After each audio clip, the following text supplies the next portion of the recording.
అదే కొండా సురేఖ అండ్ అక్కినేని ఫ్యామిలీకి ఇష్యూ జరుగుతుంది కదా సమంత మీద, అది మీరు ఎలా ఫీల్ అవుతున్నారు?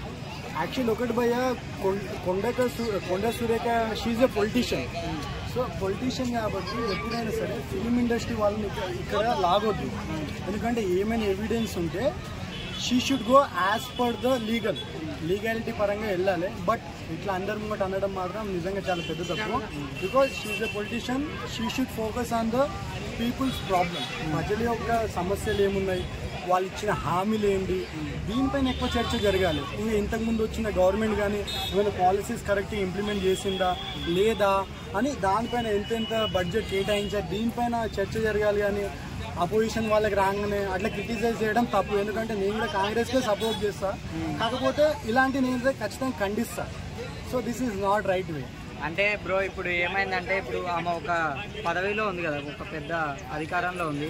అలాంటి ఆమె వాళ్ళ ప్రైవసీ ఇష్యూస్ ఇందులో పొలిటికల్లో లాగుడు ఎంతవరకు కరెక్ట్ అంటారు మీరు?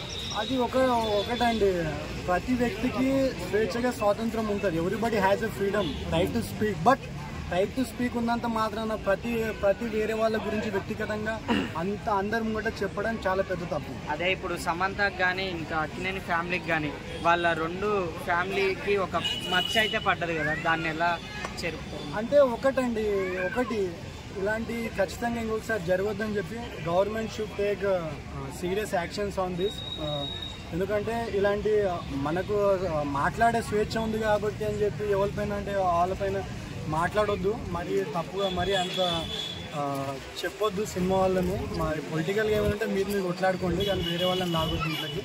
సో దట్స్ ఇలాంటివి జరగకుండా ఖచ్చితంగా కఠినమైన కొన్ని యాక్షన్స్ తీసుకోవాలి. గవర్నమెంట్ ఇష్యూ గురించి ఇంకా రేవంత్ రెడ్డి ఏమీ స్పందించలేదు కదా. రేవంత్ రెడ్డి గారు ఖచ్చితంగా స్పందిస్తారు, దీనిపైన ఖచ్చితంగా యాక్షన్ తీసుకుంటారు. నేను కూడా కాంగ్రెస్ సపోర్ట్ని కాబట్టి చెప్తున్నా.